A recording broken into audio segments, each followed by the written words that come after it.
ഞാൻ പലയിടത്തും ഗബ്രി പറയുന്നത് കണ്ടിട്ടുണ്ട്. നിങ്ങളുടെ ജാസ്മിന്റെയും ഗബ്രിയുടെയും സൗഹൃദം തെറ്റായി ചിത്രീകരിച്ചത് സമൂഹത്തിന്റെ കാഴ്ചപ്പാട് കൊണ്ടാണ്, അല്ലെങ്കിൽ സമൂഹം പലതും മഞ്ഞയായി കാണുന്നത് കൊണ്ടാണ് എന്ന് ഗബ്രി പറഞ്ഞത് ഞാൻ കേട്ടിട്ടുണ്ട്. അപ്പോൾ ചോദിക്കട്ടെ, പല ആളുകളും അല്ലെങ്കിൽ കൂടുതൽ പേരും ഇത്തരത്തിൽ വിമർശനം ഉന്നയിച്ചപ്പോൾ എപ്പോഴെങ്കിലും തോന്നിയിരുന്നോ തങ്ങൾക്ക് എവിടെയോ വീഴ്ച പറ്റി എന്ന്, അല്ലെങ്കിൽ ആ ഉറച്ച നിലപാടിൽ തന്നെ ഇപ്പോൾ നിൽക്കുകയാണ്? ഇല്ല, വീഴ്ചകൾ പറ്റിയിട്ടുണ്ടാവാം. അത് സമൂഹത്തിന്റെ മുമ്പിൽ നിന്ന് നോക്കുമ്പോൾ വീഴ്ചകൾ പറ്റിയിട്ടുണ്ടാവും. പക്ഷെ ഇതെല്ലാം ഒരു ഇൻഡിവിജ്വൽ പെർസ്പെക്റ്റീവ് ആണ്. എന്നെ സംബന്ധിച്ച് ഞാൻ അതിന്റെ അകത്ത് ചെയ്തിട്ടുള്ള എല്ലാ കാര്യങ്ങളും എനിക്ക് ജസ്റ്റിഫൈഡ് ആണ്. ഞാൻ ദേഹത്ത് സ്പർശിച്ചു എന്ന് പറഞ്ഞിട്ടുള്ളതിലാണ് ഏറ്റവും കൂടുതൽ ഇതിന്റെ വിവാദം വന്നിട്ടുള്ളത്. അതായത് ഉമ്മ കൊടുത്തു അല്ലെങ്കിൽ കൈ പിടിച്ചിരുന്നു. നമ്മൾ വൾഗർ ആയിട്ടുള്ള രീതിയിൽ ഒന്നും അതിൻ്റെ അകത്ത് ചെയ്തിട്ടില്ല. വളരെ ബേസിക് ആയിട്ട് പുറത്തും ആളുകൾ എല്ലാവരും ചെയ്യുന്ന രീതിയിലുള്ള കാര്യങ്ങളെ ചെയ്തിട്ടുള്ളൂ. സൗഹൃദത്തിന്റെ മുകളിലേക്ക് പോകുന്ന ഒരു തരത്തിലുള്ള കോൺവെർസേഷൻസോ അല്ലെങ്കിൽ ഡിസ്കഷൻസോ ഒരു ആക്ഷൻസോ അതിൻ്റെ അകത്ത് ചെയ്തിട്ടില്ല. അവിടെ ഒരു സദാചാര കണ്ണ് അവിടെ ഉണ്ടോ എന്ന് എനിക്ക് സംശയമുണ്ട്. അത് എൻ്റെ പെർസ്പെക്റ്റീവാണ്. ചിലപ്പോൾ ആളുകൾ പറയുന്നത് ശരിയായിരിക്കാം, ആളുകൾക്ക് തോന്നുന്നത് ശരിയായിരിക്കാം. അങ്ങനെയാണെങ്കിൽ എനിക്ക് അവരോട് മാപ്പ് പറയാം. നിങ്ങൾ അൺകംഫർട്ടബിൾ ആക്കിയതിൽ അല്ലെങ്കിൽ നിങ്ങൾക്ക് അങ്ങനെ തോന്നിയതിൽ ഞാൻ ക്ഷമ ചോദിക്കുന്നു. പക്ഷെ എൻ്റെ പെർസ്പെക്റ്റീവിൽ നിന്ന് നോക്കുമ്പോൾ ഞാൻ ചെയ്തതിൽ എനിക്കൊരു തെറ്റ് തോന്നുന്നില്ല. ഞാൻ വളരെ സ്വാഭാവികമായിട്ടും എല്ലാവരുടെ അടുത്തും ഇതുപോലെ ബിഹേവ് ചെയ്യുന്ന ഒരാളാണ്. എൻ്റെ ലവ് ലാംഗ്വേജ് ടച്ചാണ്. ഞാനൊരാളെ ഹഗ് ചെയ്യുമ്പോഴോ ഒരാളെ കൈ പിടിച്ചിരിക്കുമ്പോഴോ എനിക്ക് കിട്ടുന്ന ഫിസിക്കൽ കംഫർട്ടാണ്. അതിലൊരു സെക്ഷൽ എലമെന്റിനേക്കാൾ ഒരുപാട് ഉപരി മാനസികമായിട്ട് നമുക്ക് കിട്ടുന്ന ഒരു കംഫർട്ട് ഉണ്ട്. അതിനാണ് എനിക്ക് കൂടുതൽ ഇമ്പോർട്ടൻസ് ഉള്ളത്. അതെൻ്റെ അപ്പൻ്റെ അമ്മയുടെ അടുത്താണെങ്കിലും സുഹൃത്തുക്കളുടെ അടുത്താണെങ്കിലും എല്ലാവരുടെ അടുത്തും ഞാൻ ഇങ്ങനെ തന്നെയാണ്. അപ്പോൾ അത് തെറ്റിദ്ധാരണകളുടെ പുറത്ത് അല്ലെങ്കിൽ എക്സ്പ്ലനേഷനുകളുടെ പുറത്ത്, ദുർവ്യാഖ്യാനങ്ങളുടെ പുറത്ത് അതിലൊരു തെറ്റ് തോന്നിയിട്ടുണ്ടെങ്കിൽ ഈ ഒരു അവസരത്തിൽ എനിക്ക് മാപ്പ് ചോദിക്കാൻ പറ്റും. നിങ്ങളുടെ അടുത്ത് ആത്മാർത്ഥമായിട്ട് എൻ്റെ ഭാഗത്തുനിന്ന് അങ്ങനെ ഒരു പ്രശ്നം വന്നിട്ടുണ്ടെങ്കിൽ I apologise for all of that. അതല്ലാതെ എനിക്ക് അതിൽ എൻ്റെ നിലപാടുകൾ മാറ്റി ചിന്തിക്കേണ്ട ആവശ്യമുണ്ടെന്ന് എനിക്ക് തോന്നുന്നില്ല. ഗബ്രി, ഞാനത് ചോദിക്കാൻ കാരണം ഗബ്രിയും ജാസ്മിനും ഉള്ള സൗഹൃദം കാരണം, അല്ലെങ്കിൽ നിങ്ങൾ ബിഗ് ബോസ് ഹൗസിൽ നിന്ന രീതികൾ കണ്ടിട്ട് ബിഗ് ബോസ് കാണുന്നത് നിർത്തി എന്ന് പറഞ്ഞ ഒരുപാട് ആളുകളുണ്ട്. ഒരുപാട് കമന്റ്സുകൾ ഒരുപാട് പ്രേക്ഷകരുടെ പ്രതികരണം നമ്മൾ കേട്ടിട്ടുണ്ടായിരുന്നു. അപ്പോൾ അത്തരത്തിലുള്ള കമന്റുകൾ ഏതെങ്കിലും തരത്തിൽ ഗബ്രിയെ വേദനിപ്പിച്ചിരുന്നോ?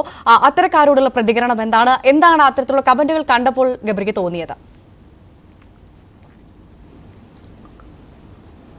കാണുന്നത് നിർത്തി എന്ന് പറഞ്ഞ ഒരാൾ കമന്റ് ചെയ്ത് എന്നെ ഒരിക്കലും വേദനിപ്പിച്ചിട്ടില്ല. കാരണം ഇതെല്ലാം നമ്മുടെ രാജ്യത്തിന്റെ ഏറ്റവും ബേസിക് ആയിട്ടുള്ള ഒരു കാര്യമാണ്. നമുക്ക് എന്തും ചെയ്യാനായിട്ട്, എന്ത് കാണണം എന്നുള്ളത് തീരുമാനിക്കാനായിട്ടുള്ള പൂർണ്ണമായിട്ടുള്ള അവകാശം നമുക്കുണ്ട്. ഇപ്പോൾ ഒരു ഷോ കാണുന്ന സമയത്ത് അത് ഇഷ്ടപ്പെടുന്നില്ലെങ്കിൽ അത് കാണരുത്. പക്ഷേ എൻ്റെ അറിവിൽ ഞാൻ അറിഞ്ഞിടത്തോളം ഇതുവരെയുള്ള മലയാളം ബിഗ് ബോസ് സീസണുകളിൽ ഏറ്റവും കൂടുതൽ TRP റേറ്റിംഗ് കിട്ടിയിട്ടുള്ള സീസണുകൾ ഒന്നായിരുന്നു സീസൺ 6.